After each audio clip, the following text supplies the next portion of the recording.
Hi mga lalabs, ito yung story ng isang house na papasukin natin. Ito ay outside museum. So dahil summer ngayon, pwede natin ipasukin at tingnan kung ano ang loob. So ito yung story para ako magsalita about the house. So ayan yan. So pasok tayo sa loob dahil open naman siya. It means pwede tayong pasok para tingnan. So ito siya, pasok tayo. Ito yung hallway ko siguro nila noon. Ayan, tapos ito yung isang room. Ayan,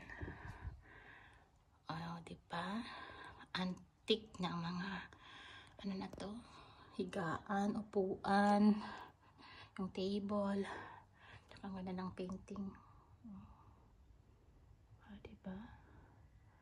Ang ganda. Yan. So, ganun ang bedroom. Mayroong oven dyan pag winter. Yan.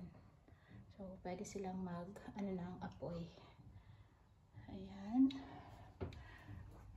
Siguro ito ay fireplace nila at saka yan, dining table. Yan. Ito ay isang room rin. O diba ang ganda? Wow, beautiful, antique ang mga to. O diba?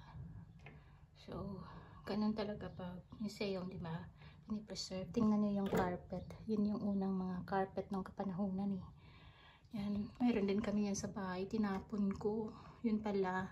Yun yung mga nasa unang decades. Hindi ko hindi ko pinansin.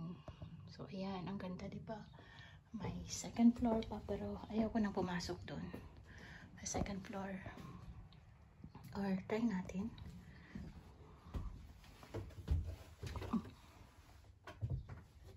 Silipin. Ayan. So, yun lang naman ang nasa taas. So, may stair siya. So, ayan. So, ayan lang po ang ating mai-share for this vlog. Diba ang ganda? Antique na antique. Oh. Diba? Ang ganda. May ganito kang bahay. Okay ka na. Tapos ganyan ang bed mo. O, diba? So, thank you for watching again mga loves sa aking mga vlogs. Ito ay mga katotohanan lamang. So, gusto niyo ako makita, i-share natin ang ating mukha. Dito po ako. Ayan, para hindi sabihin na hindi ako ang may-ari ng vlog. Diba? Sana nakita ako. So, yan. Bye-bye na po. Thank you again.